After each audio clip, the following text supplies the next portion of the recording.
Verslo pulsas. Laidą Verslo pulsas pristato Luminor. Sveiki, mėly žinių radijo klausytojai ir klausytojos. Lina Luneckienė prie mikrofono, dabar mūsų eteryje laida Verslo pulsas.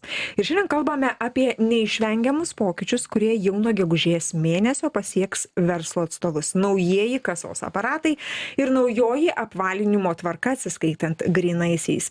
Lietuvoje palaipsniui diegiamas išmaniųjų elektroninių kasos aparatų posistemis, vadinamas IEK, kuris reikalauja duomenų perdavimo tiesiogiai valstybiniai mokesčių inspekcijai. Nors apie naujus aparatus sklando įvairių mitų dėl kainų, ryšio reikalavimų ir kitų aspektų, specialistų teigimu realybė rodo, kad išmanieji sprendimai padeda palengvinti kasdienius procesus, sumažinti klaidų skaičių ir netgi sutaupyti. Tad kaip pasiruošti šiems pokyčiams bei kaip sklandžiai įgyvendinti šias naujoves, apie tai mes kalbame su Justu Daujotu, Luminor banko elektroninės prekybos skyriaus vadovu, ir Dovydu Degučiu, kuris yra bendrovės Čekis vadovas. Sveiki. Sveiki. Labą dieną. Justai, nuo jūsų pradėsime šiek tiek apskritai apie tą naujovę, kuri jau kaip praktiškai ir ne naujovė, nes jau čia vakar diena pagal jūsų komentarus. Tai pasakykim, kaip dabar kas vyksta, ką mes turime, ką turi verslas labai gerai išgirsti. Tai gegužės 1 įsigalioja įstatymas, kuris apibrėžia tai, kad prekybininkai turi turėti naujus sprendimus arba esamus sprendimus, kurie palaiko naują mokesčių inspekcijos IEK sistemą. Tai kas dabar vyksta, tai dabar intensyviai prekybininkai suskubo keistis seną įrangą. Tai... Nes liko čia kiek čia, porą dienų liko iki naujos sistemos. Realiai nebeliko laiko. O buvo kažkoks pereinamasis laikotarpis? Čiagi ne vakar gimęs projektas. Čia realiai turėjom 2 metus pasiruošti šitam reikalui, vadinkim taip. Pusę metų intensyviai tiek mes iš Luminor pusės, tiek partneriai edukuojam klientus, kad nelaukit paskutinės dienos ir nebūkit tie studentai, kurie paskaitom ruošiasi paskutinę naktį, bet įvyko, kaip ir visada. Tai Dovydai, ar jūs irgi stebite tą sujudimą, ar dabar verslai susgrimba ir jau kurveršiais ieško tų aparatų, kaip čia atsinaujinti jiems senuosius? Tikrai taip, yra labai didelis aktyvumas šiuo metu, klientai skambina, rašo, bando įvairiais būdais susisiekti, tai netgi sunku į visus skambučius atsakyti.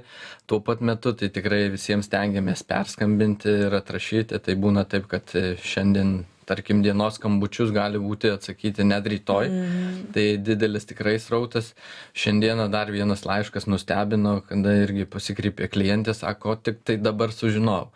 Nors tos informacijos tikrai yra daug ir visur. Tai be abejo tiek ir anksčiau mokesčių inspekcija informuodavo, siųsdavo netgi laiškus visiems prekybininkams, kadangi turi tas duombazes, kurie naudoja kasos aparatus senuosius, tai VMI savo ruožtu tikrai irgi visus informavo jau daug anksčiau, bet šiuo metu tikrai visi susidomėję ir šiek tiek vėluojantis dabar reikia statyti netgi į šiokias tokias eilės. Bet čia yra neišvengiamasgi procesas. Manyčiau, kad tikriausiai atgal negrįšim, nes įstatymas jisai yra jau priimtas ir jis įsigalioja nuo gegužės 1. Tai gegužės 1 realiai visi prekybininkai turėtų naudotis. Faktiškai tikriausiai to nebus, nes ką matom pagal srautus ir kiek tų prekybininkų yra likę, tai tikriausiai, netikriausiai, o nespėsim, būkim atviri, ne tik tai mes, ne tik mūsų partneris, bet apskritai visa rinka yra tokia. Tai kas bus, kurie nepasikeis aparatų? Kaip čia tikėtina, kokia tikimybė, baudos, kas užsidarys verslai? Kaip čia mes gal komentuoti, tai drąsiai negalėtume, kas bus iš mokesčių inspekcijos pusės ir panašiai. Aš tikiu, kad protingai bus pažiūrėta šitą situaciją, galbūt lankščiai, bet reikia laiko. Ta prasme, pamatysim po šitos datos, bet dabar, akivaizdu, kad dalis nebus pasirengę. Pereinamą laikotarpį reikia dar perveinamojo laikotarpio. Panašu taip, panašu taip. gaunasi. Mokesčių inspekcija iš tikrųjų praeitą savaitę darė tokią apklausą, skambino kasos aparatų įmonėm, taip pat ir mum, jau AB Čekį skambino, klausė, kokia yra situacija, kiek mes turim sandėliuose įrangos. Tai tikrai įrangos netrūksta, sandėliai dar pilni. Užteks Kaip visiem, sakant, ane? taip, bet klausė dėl eilės, kokia jinai susidarius, kaip tie prekybininkai aktyviai klausia, perka, neperka, nes, iš tikrųjų ir mokesčių inspekcija pastebėjo, jiegi mato tas visas registracijas kasos aparatų, kad mėnesį atgal nebuvo tiek jų daug, kiek jų yra dabar. Tai mes irgi komunikuojam su mokesčių inspekcija, sakom, kad eilės šiek tiek yra, savaitę tikrai reikės palaukti, kad gauti įrenginį. Tai tokių prekybininkų, kurie gegužės 1 ar 2 neturės to kasos aparato naujo, tai tikrai tai bus, bet nemanau, aišku, čia tik tai mano nuomonė, kad VMI jau pradės iš karto nuo 1 dienos ten bausti ir prekybininkus kažkaip tai blogoje vietoje prekybininkų statyti. Grįžtam prie aparatų. Kodėl prireikia šių aparatų? Kokia jų čia misija? Kodėl su senais aparatais mums toliau negyventi? Tai turbūt tas, kadangi mes jau dirbam daug metų su kasos aparatais, mūsų įmonė, tai mūsų kasos aparatų įstatymas buvo išties labai senas ir mes, jeigu žiūrint technologiškai pagal kitas užsienio šalis, tas pačias Europos, jeigu Amerika, tai prieš keletą metų mes buvom tikrai labai technologiškai atsilikę, kas lietė kasos aparatų tą visą tvarką. Tai dabar mums leidžia šitos naujos technologijos įvesti daug naujų sprendimų, tai palengvina visą mum darbą, mes galim būti labai inovatyvūs šiandien dienai. Tai tas įstatymas buvo senas ir jau jį tikrai reikėjo keisti. Be abejo, atsižvelgiant į kitas Europos šalis, tai kitos Europos šalis jau tą pasidarė yra keletą metų atgal. Tai tikrai tie sprendimai palengvina tiek mums, kasos aparatų įmonėms darbą, nes anksčiau būdavo tie techniniai pasai, kada fiziškai važiuodavom į mokesčių inspekciją, sėdėdavom eilėj, kad užregistruoti vieną kasos aparatą. Tai dabar mes visą tai darom internetu. Taip pat yra palengvinimų ir patiem prekybininkam, kada jie anksčiau tikrai kiekvieną dieną turėdavo vesti žurnalą, rašyti ten į tokį specialų žurnalą kiekvieną eilutę, ten klaidų negalima daryti, nubraukti irgi nėra vietos, jeigu ten žurnalas netvarkingas, netgi pagal visą tvarką įstatymę numatyta, kad gali irgi už tai nubausti. Tai tikrai ten būdavo atsakingas darbas su tuo kasos žurnalu ir daugam jisai keldavo tokį gal stresą, nepasitenkinimą ir panašiai, nes ten tikrai vykdavo ir tokių smulkių klaidų. Taip, man noriu sakyti, kad tikimybė žmogiškosios klaidos. Žinoma, tai visa tai yra išspręsta dabar, tas kasos operacijų žurnalas tapo elektroninis ir jį galima prisijungęs kiekvienas prekybininkas prie mano VMI, jisai gali jį stebėti. Taip pat ten viskas labai aiškiai, tiesiog sugula į tą žurnalą, jisai pats automatu užsipildo. Ta informacija ten yra išsami, galima bet kada reikalui esant pasižiūrėti. Jūs iš savo pusės, iš banko pusės irgi, jau Dovydas visas beveik naudas išvardijo, aš taip galvau pasiliksiu galai, čia kaip vyšnia ant torto, bet iš banko pusės tada, kaip jūs šitą situaciją komentuojat ir tas naudas vardinat? Jo, tai gal čia yra du tokie momentai, kur reiktų akcentuoti. Tai pirmas momentas yra, kad palengvina darbo prekybininkui, tai čia esminis daug funkcionalumų, ne tik žurnalų nereikia pildyti, bet ir prekybininko portalas, duomenų analitika ir taip toliau. Vienas įrenginys, nebereikia kelių įrenginių. Bet gal sakyčiau, čia esminis pokytis yra apie tai, kad mokesčių surinkime, tai mažina šešėlį. Tai šitas įstatymas yra apibrėžia, kaip mes turėtume tvarkytis ir tokių vadinamų landų atsiskaitant grynaisiais nebelieka, nes šitas įrenginys priema tiek grynus, tiek atsiskaitimus kortelėmis. Ir ta informacija realiu laiku keliauja į mokesčių inspekciją, kur yra informuojama. Tai kiekvienas pirkėjas atsiskaitant pas prekybininką gali patikrinti, ar tas prekybininkas moka mokesčius. Tai sakyčiau, čia yra labai svarbus momentas, kai šiandien kalbam apie krašto gynybą, kaip čia tuo biudžetu surinkti daugiau lėšų ir panašiai. Tai 2 momentai palengvina darbą, supaprastina darbą, tampam tokie jau labiau inovatyvūs ir aišku moka mokesčius. Bet bankų procese čia yra kažkokia nauda? Jūs kaip dirbate mums iš esmės labai nieko čia nesiskiria, nes mes kaip aptarnaudavom korteles, taip ir dabar aptarnaujam. Tai mums čia kažkaip verslo prasme tai nieks nesikeičia. Tiesiog mes suteikiam galimybę savo prekybininkam turėti inovatyvius sprendimus, naujus sprendimus, atitinkančius klientų poreikius. Tai toks momentas. Kaip tinkamiausiai pasirinkti kasos aparatą pagal verslo specifiką, pagal verslo sritį? Nežinau, Dovydai, čia jums klausimas, ar jūs kaip verslam šiandien susigaudyti? Tai galiu aš papildyti šį klausimą. Taip. Tai vėlgi mes dažniausiai užduodam keletą kontrolinių klausimų, kad suprasti klientas, kaip prieš tai naudojo savo buvusį kasos aparatą. Ar ten skyriais muždavo, ar naudodavo prekių kodus. Tai mes žiūrim pagal verslo didumą, taip pat atsižvelgiam ir pasiūlom jiem įvairių naudų. Tai jeigu ten vieno žmogaus įmonė, kaip sakant, tada jiem reikia itin paprasto sprendimo, kuris, kadangi pats žmogus dirba ant savęs vadinamas, individuali veikla, ar tai mažoji bendrija, tai jiems didelių plačių sprendimų nereikia, ten sandėlio likučių ir panašiai, kadangi jie patys verslą savo valdo, patys dirba, tai jie viską mato. Tai jiems galim pasiūlyti itin patrauklias kainas tokiem sprendimam. Tada seka didesni verslai, kur turi 2-5 parduotuvės, 20 parduotuvių mūsų klientai turi. Tai jau jie turi ir sandėlio sekimo analizės įvairias, integracijas su trečiom šalim, kaip buhalterinėm sistemom.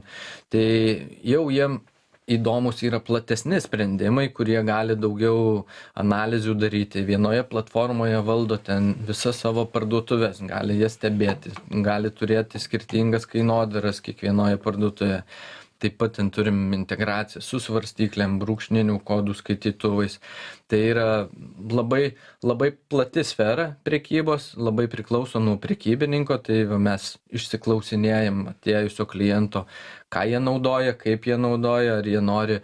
Dabar labai pats geras metas tobulinti tą savo verslą, nes vis tiek tas pereinamas toks laikotarpis yra naujovės ir tie, kurie ar nesekdavo likučių ar dar kažko, yra labai geras momentas persiorientuoti ir tą verslą auginti tokiu būdu.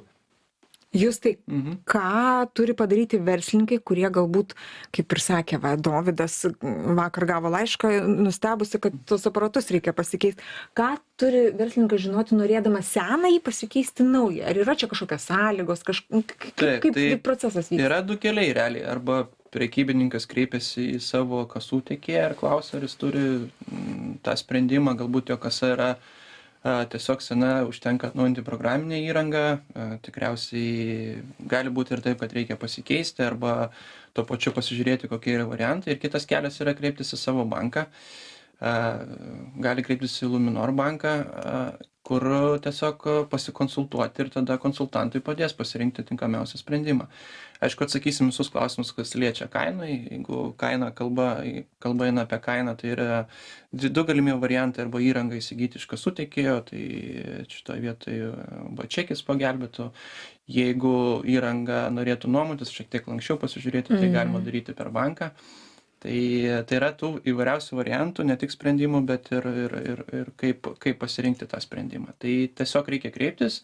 Aišku, šiuo metu yra, kaip ir kolega Dovydas minėjo, kad yra ne tik pas juos yra daug skambučių, bet ir bankai sulaukia daug skambučių. Tai šiek tiek gali užtrukti, kol atsakysim.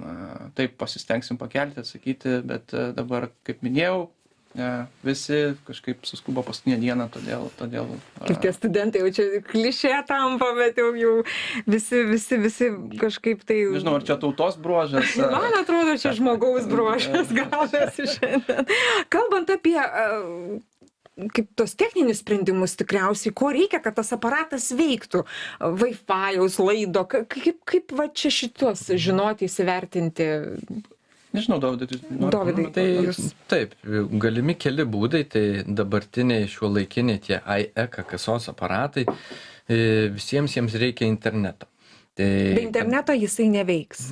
Neveiks, kadangi jie siunčia duomenis tiesiai į VMI serverius ir panašiai, tai tas internetas tapo būtinybė, bet kadangi mes žinom, Lietuvoje tikrai problemų nėra su internetu, tai kasos aparatai gali naudoti tiek SIM kortelę, reguliari SIM kortelė iš įvairių tiekėjų Lietuvoje, galima ją įsigyti, įsidėti į įrenginį. Taip pat tas pats Wi-Fi'us, visi įrenginiai palaiko Wi-Fi ryšį, tai prekybininkai dažniausiai jau turėjo patalpose, vis tiek vykdo prekybą, veiklą, elektroninių laiškų atrašymas ir panašiai, su prekybininkai dirbdavo, tai jie didžioji dalis turi tą interneto ryšį ir jie tiesiog pasijungia prie savo esamo Wi-Fi ryšio arba SIM kortelė. Taip pat, žinoma, yra ir kasos aparatai, kuriuos galima jungti ir laidu internetą. Bet tai nėra būtinybės, tai yra tikrai keletas variantų galimų, kaip tą įgyvendinti. Tiesiog papildant gal, kad tie sprendimai jau yra pilnai paruošti, jeigu ten nuoma vyksta per banką, tai nieko rūpintis nereikia. Moki mėnesinį mokestį už įrangą ir pilnai jisai būna paruoštas darbui ir tiesiog imi ir naudojasi, jie yra mobilus, ypač va tuos, kuriuos mes čia, kas žiūri gyvai ar žiūrės video, tai mes ant stalo turim kelis variantus, tai jie pagal ekraną, pagal funkcionalumą yra, tai jie yra pilnai paruošti, nieko prekybininkai rūpintis nereikia, iš esmės tai tiesiog moka nuomos mokestį, vadinkim tą mėnesinį mokestį ir įrangą turi ir naudojasi. Nebereikia jos, jis atiduoda atgal ir nebesinaudoja, arba nepatiko kažkas. Bet manau, perėjomės suprasim, koks čia gėris yra iš tikrųjų, o ne taip tų baubų kratysimės, vadinkim taip. Efektyvins jūsų visą apskaitą, kaip aš suprantu. Jūs tai sakėt, porą metų buvo pereinamasis laikotarpis nuo naujos tvarkos įvedimo. Tikrai buvo verslų, kurie ir yra verslų, kurie laiku susgribo ir laiku keitėsi aparatus, kasos aparatus. Su kokiais iššūkiais jie atsiliepė? Pas jūs sugrįždavo, susidurdavo, kokie atsiliepimai?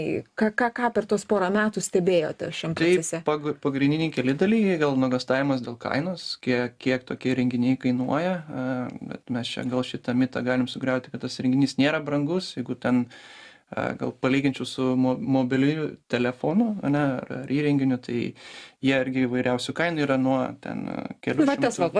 Pavyzdžiui, šitas žalias. Apie 300 eurų. Apie 300 eurų.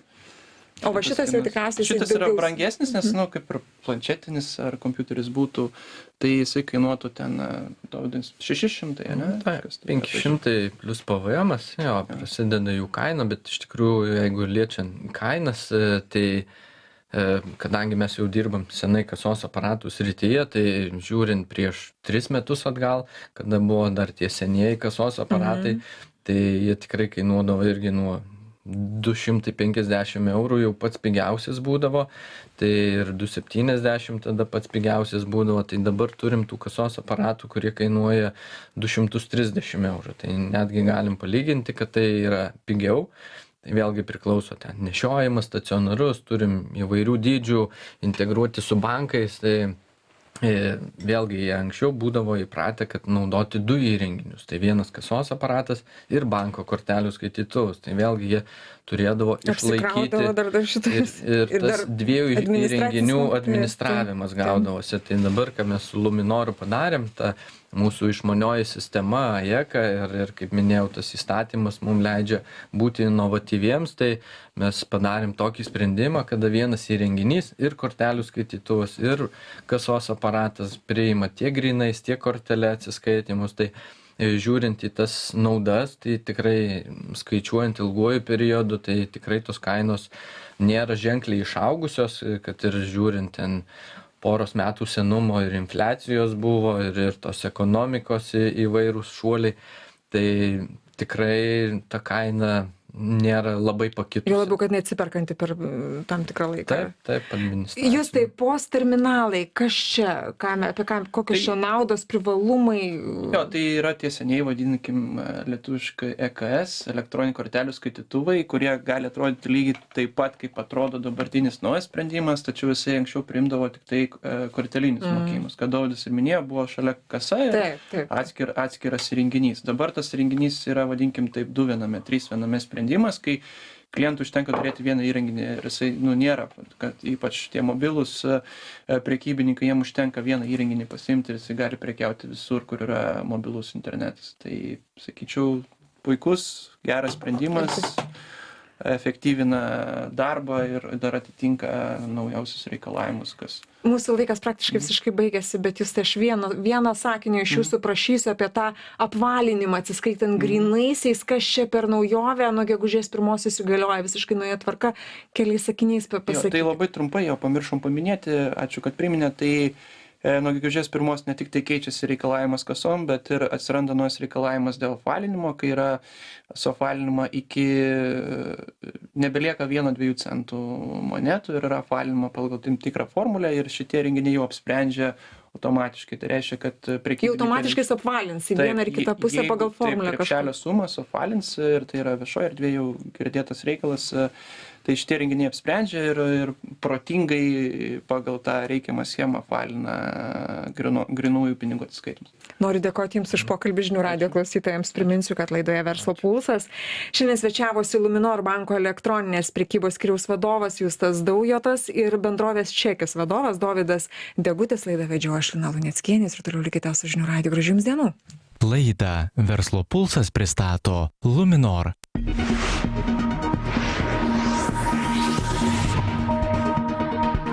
Verslo pulsas.